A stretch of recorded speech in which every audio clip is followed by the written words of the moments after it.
Social media in 2024 could be used for all kinds of things, whether negative or positive.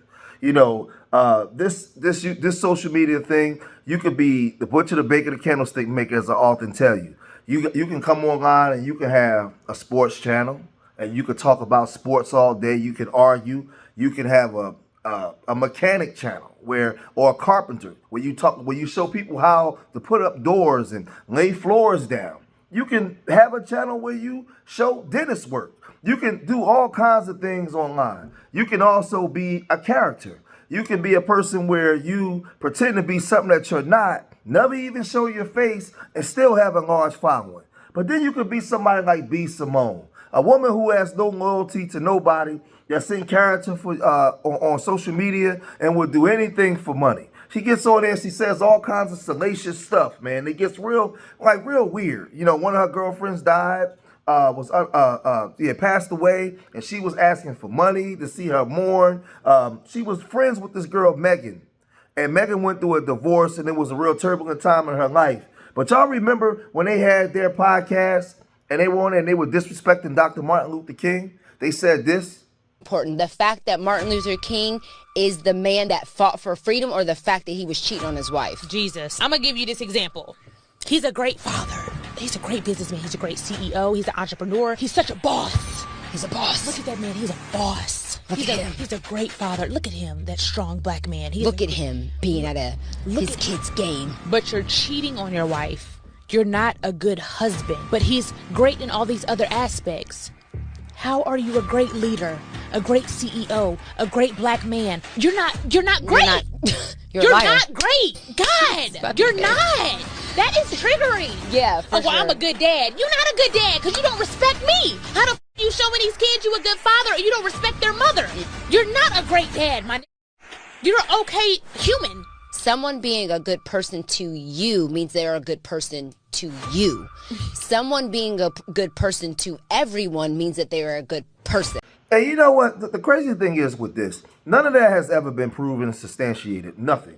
But in our community, we just allow people to disrespect our heroes and our icons. Now, we know darn well if Dr. King was caught messing around with a W woman, the CIA, the FBI, all of them would have made sure that they had that plastered all over everywhere. It wouldn't have been speculation or innuendos, or maybe this went down and Coretta kept her mouth shut. But for the fact that these dust bucket women will come on there and just disrespect Dr. King like that, like I got a problem with black leadership, because you shouldn't be able to do that kind of foolishness, man, especially when you can't prove it, right? But this is the thing. They didn't stay together because B.Simone is not loyal to nothing. So she out there disrespecting Dr. King, thinking that she got a friend, thinking that she got a best friend. Next thing you know, B.Simone got her out of there. Remember this? A little nervous, but I'm ready. All right, I love you too. Talent flying in.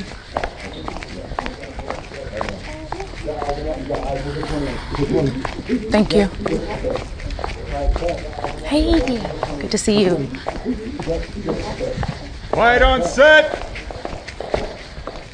Wait, hold on. Wait, what's going on with this? Sound speed. Camera speeding. Action. Let's try this again. Let's try this again. And see, they get into this catty woman stuff, right? And she took a dig at Megan with this, let's try this again, and had them remove the seat. But again, she got to do it in a salacious manner because she wants to draw all the attention to me. Hey, everybody, look at me. Look at me. I'm broke up with my best friend and we not friends no more. And it's all about me. But this is what she does. But again, Megan, that's what you get because you trusted a snake. Because B.Simone is a no good person who creates characters online for money, right? It don't matter what her image is. But Megan recently did an interview where they were talking and they said this. My friends get it. I did not like the removal of the chair. This is me not saying other words. I know. This is me. But I don't know. I don't know if you could bring me into real time of how seeing it, how it made you feel, or because it's one, I can forgive you. I can move forward. I can be silent. I can be gracious. I ain't gonna talk bad about you. I ain't gonna do nothing to slight you. I'm not, even if it's not even with that intention.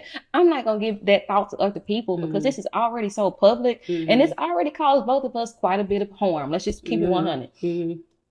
How did you deal with it? Like how did that affect you, like saying that? It was hurtful. Now, Megan's going around talking to anybody that would listen and telling everybody that it hurts. And everybody wants to know the elephant in the room, what happened? Why did the friendship stop? Well, we basically know why it stops because B.Simone is, you know what?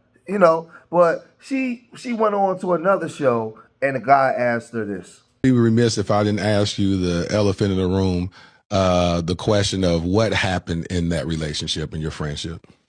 To be honest, I just think that you grow, and I don't know if it's one specific thing. I think that you just grow and you realize, maybe this doesn't serve me anymore on both sides. And so, you just want the best for people, and then you just kind of move on for whatever God has for your life, and you bless, whatever they got going on, you just bless them and you move on. How did that feel though? Because it's painful. It sucks. It felt like a death. Oh, it is. It absolutely does. I mean, it still feels like a death. It sucks. It's not easy.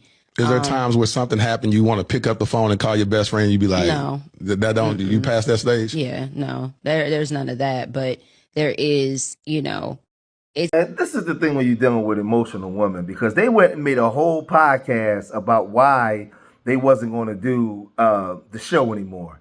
And mind you, they were supposed to be best friends, and now they're not friends no more. They don't get.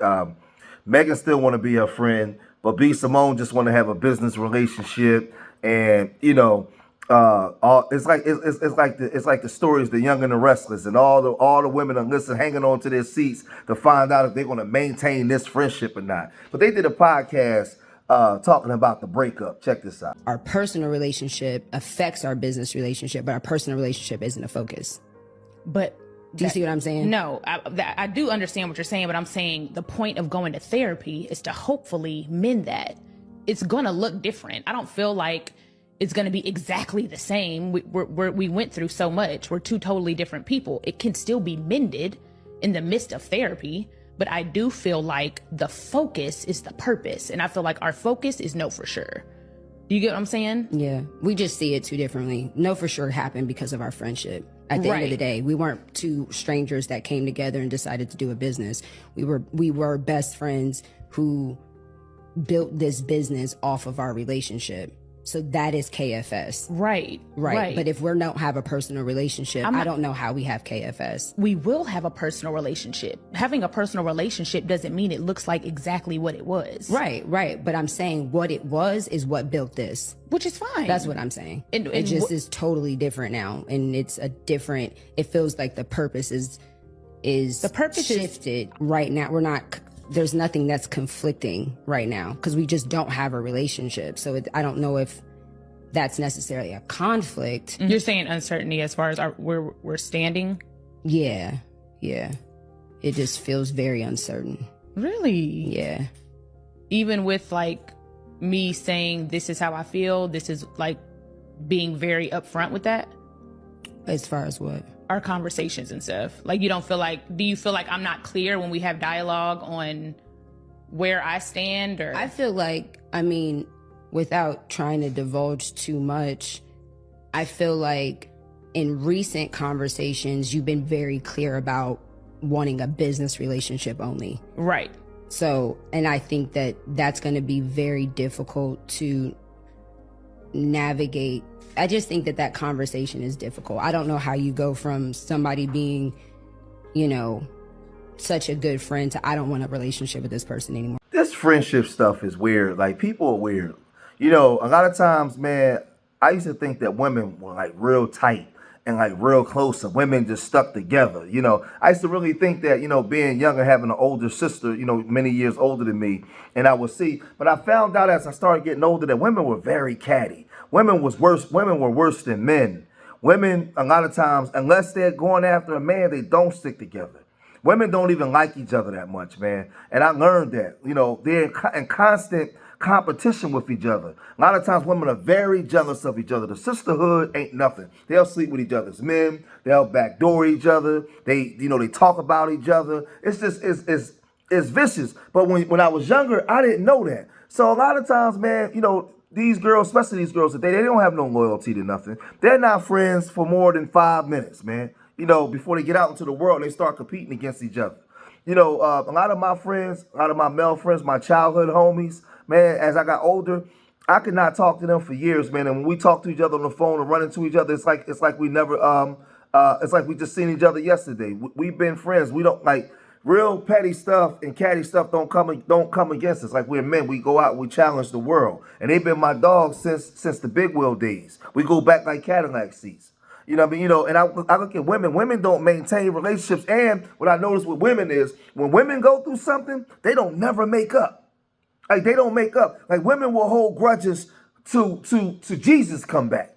I mean that's it's ridiculous. A lot of times as dudes, like man, me and the homies, we could be outside on the block, get into an argument, get into a fist fight later on that night. We somewhere having a drink or somewhere at the club because we don't stay mad. Like we don't stay mad like that long. We don't. We're not petty like that. Like a lot of times women be into a lot of pettiness and women are not forgiving. They don't forgive each other at all. So, and I know this from watching my sisters, watching my wife, and just different things and how women are towards each other. So when I see this, like, listen, man, B.Simone is loyal to money and the cameras.